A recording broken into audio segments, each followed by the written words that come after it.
What if the President of the United States could simply stand on a stage in New York, laugh, and claim ownership of a piece of the ocean floor 8,000 kilometers away? Not through treaty, not through war, not through any law that exists on paper anywhere in the world, just by saying it. On August 14th, 2026, that's exactly what happened. Donald Trump stood in front of a crowd in Long Island and said 5 words that should have stopped the room cold. Pretty soon, I'll be declaring the Hormuz Strait a territory of the United States. He said it with a chuckle, like it was a punchline, like it was already done. But here's the problem. The Strait of Hormuz isn't American. It never has been. It's a 33-kilometer channel of water squeezed between Iran on one side and Oman on the other, 2 sovereign nations who have shared legal jurisdiction over it for centuries. No American ship built that strait. No American law governs it. And yet right now, the United States Navy is enforcing a blockade through it. No ships move unless Washington allows them to move. So the question isn't just, can he do this? The question is, what happens the moment he tries? Because within hours, Iran answered back. Not with silence, not with denial, with a warning wrapped in defiance. Iran's Deputy Foreign Minister, Kazem Garibabadi, fired back a statement that should be studied by every strategist in Washington. The Strait of Hormuz cannot be seized by tweet, nor by aircraft carrier, nor by issuing an order, nor by an election speech. He wasn't finished. Iran neither fears threats nor cowers before displays of power. That's not the language of a country that's losing. And while the world's attention locks onto this war of words over a strip of water carrying 20% of the planet's oil and gas supply, something else is happening. Something quieter. Something the Pentagon does not want you looking at. Out on the USS Abraham Lincoln, currently deployed in these same waters, a story is unraveling that has nothing to do with missiles or blockades, and everything to do with what's happening to the people inside that steel hull. 8 months into a deployment that was never supposed to last this long. 3 threads, 1 collision course. Can a president actually claim a strait he doesn't control? Why does Iran sound more confident the longer this war drags on? And what is really happening aboard one of America's most powerful warships? The thing the Navy is calling completely misrepresented, but refuses to explain?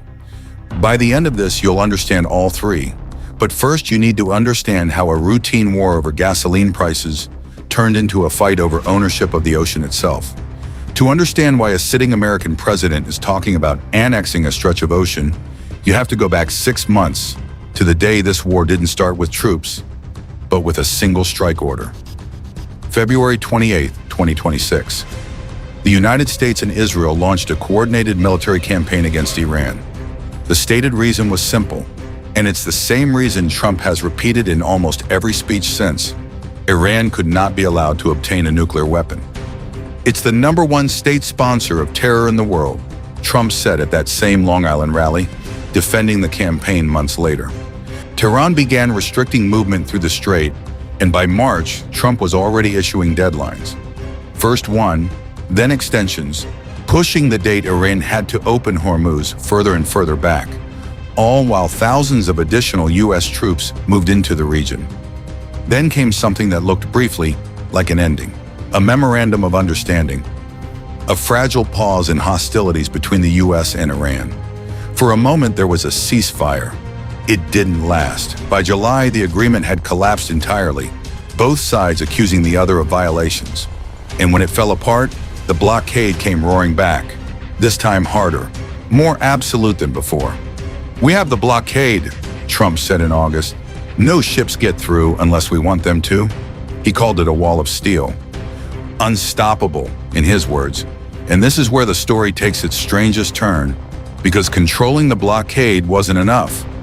Last month, Trump floated an idea that stunned trade lawyers and economists alike, that the United States should become the self-declared guardian of the Strait of Hormuz, and in exchange, collect a 20% toll on every single product that passes through it.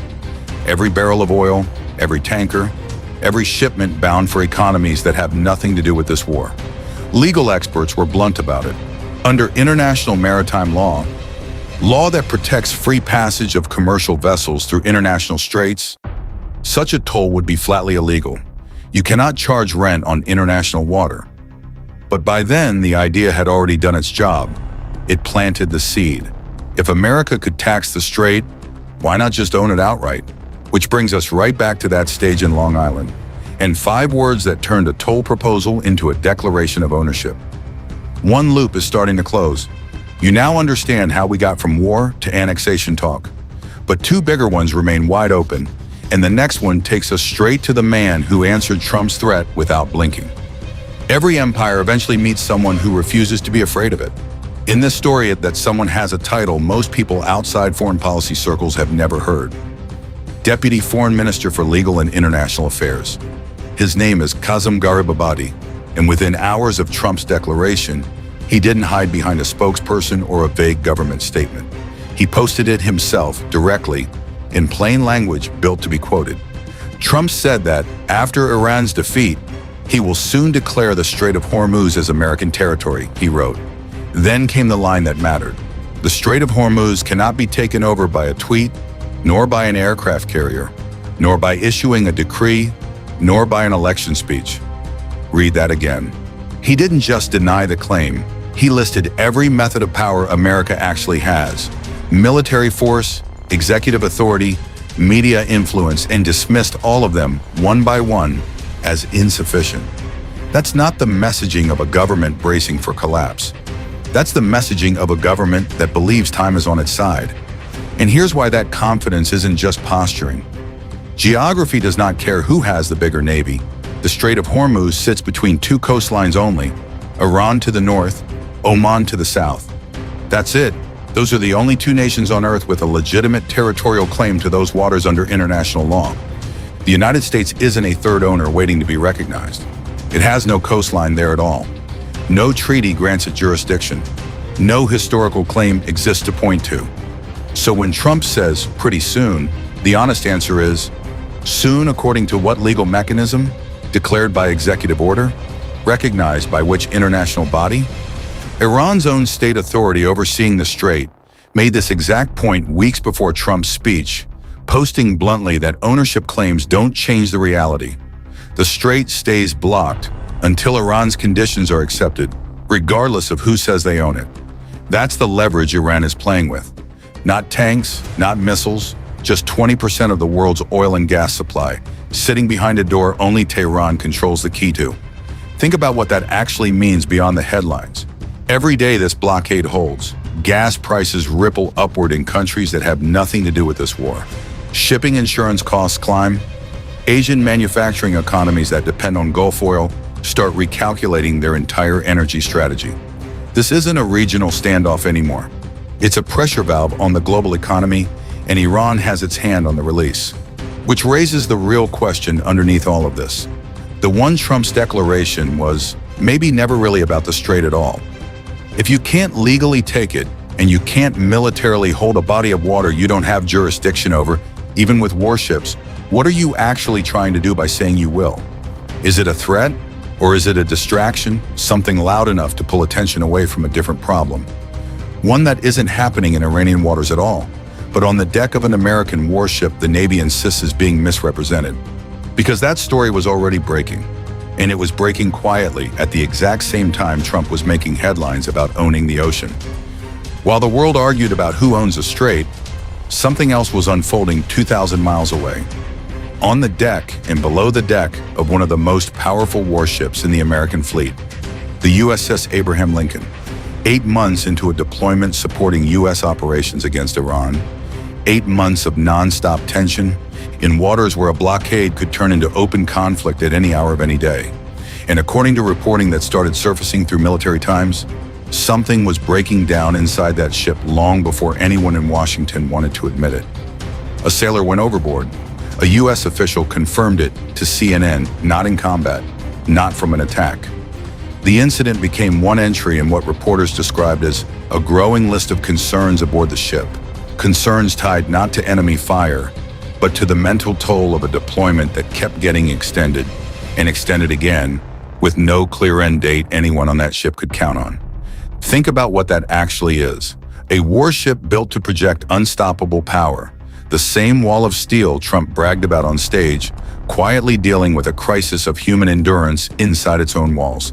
The strength on the outside and the strain on the inside, existing in the same hull at the same time. When the story broke, the Pentagon's response wasn't transparency, it was denial. Defense Secretary Pete Hegseth, speaking to reporters during a trip to Central America, called the reporting on conditions aboard the Lincoln completely misrepresented. But when pressed on specifics, what exactly was wrong with the reporting, he offered nothing, no correction, no detail. Just the dismissal. The reporter who broke the story wasn't willing to let that stand quietly. Natalie Oliverio, the Military Times Pentagon reporter behind the original story, pushed back directly, saying Hegseth's response amounted to gaslighting of our force, and that the troops on that ship deserve transparency and accountability. That's a serious accusation to level at the Secretary of Defense. And it's happening at the exact moment the administration needs the public's full attention pointed somewhere else, toward a bold, headline-grabbing claim about owning a strait of water, rather than toward uncomfortable questions about what an 8-month deployment is doing to the people enforcing the blockade that claim depends on. There's now a growing list of concerns aboard the USS Abraham Lincoln, and there are growing reports that the ship, the literal physical instrument enforcing this blockade Trump keeps calling unstoppable, may not be able to sustain this deployment indefinitely, which means the wall of steel might not be as unstoppable as the speech made it sound.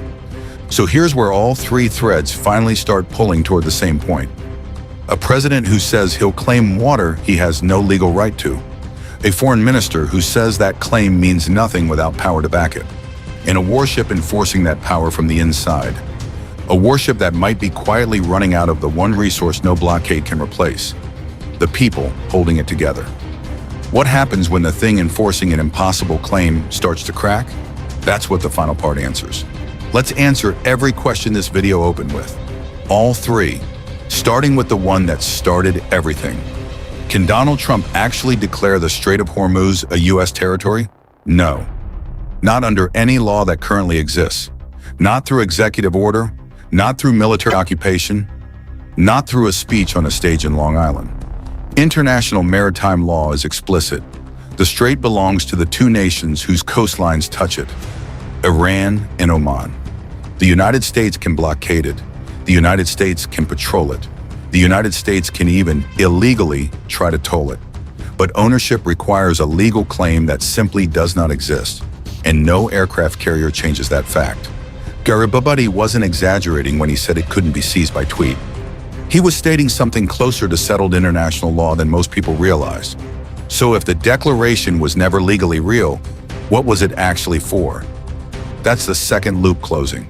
Because a claim like this doesn't need to be legally enforceable to be politically powerful. It needs to be loud. It needs to dominate headlines. It needs to make a struggling 6-month war sound like it's on the verge of a historic American victory. Ownership of the very waterway that's been humiliating U.S. naval strategy since February. Even if it can never actually happen, saying it out loud reframes the entire narrative. From "we can't get through the blockade" to "we're about to own the blockade." That's not foreign policy, that's message control. And message control matters most exactly when there's something you'd rather people weren't looking at. Which brings us to the final loop, the one hiding in plain sight the entire time. The USS Abraham Lincoln isn't just a ship enforcing a blockade. It's the physical proof of the cost of this war. A cost measured not in territory, but in the 8 months of strain etched into every sailor still standing watch on that deck. A sailor went overboard. The Pentagon called honest reporting misrepresented, without explaining why. And the reporter who broke the story didn't back down, because she understood something the administration didn't want acknowledged. You cannot sustain a wall of steel if the people inside it are breaking. Here's the uncomfortable truth sitting underneath all three of these threads. Trump's declaration about Hormuz isn't a sign of strength. It's a signal of how badly this war needs a win it hasn't earned yet. A president can say he'll own an ocean. He cannot say it into being true. And while the world watches the theater of a territorial claim that legal experts already call impossible, real sailors on a real ship are absorbing the actual weight of a war that was supposed to be over months ago. Iran's message was blunt, but it might be the most accurate sentence spoken by anyone in this entire conflict. This strait will only be closed and opened under Iran's command. Not America's decree, not a rally applause line, not a wall of steel running out of steam from the inside. The question this war was always really asking wasn't who can claim the ocean. It was who can actually hold it, and at what cost to the people being asked to do the holding.